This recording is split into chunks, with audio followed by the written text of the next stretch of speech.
Donishmand va sukut sabog'i.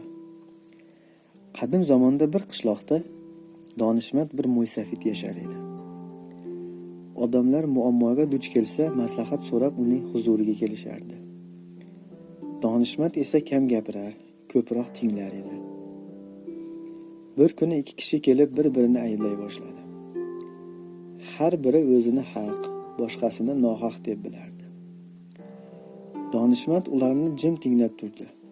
So'ngra u yerdan bir tosh olib stol ustiga qo'ydi va dedi: "Bu tosh og'irmi?"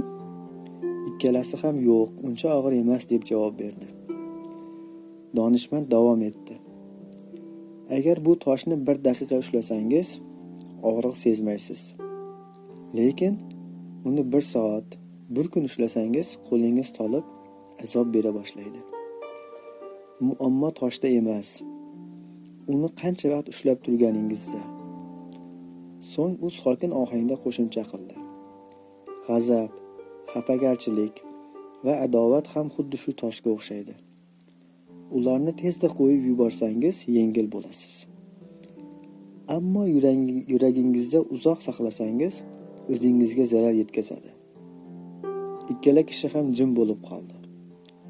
Ular donishmandning gapida katta haqiqat borligini anglashdi.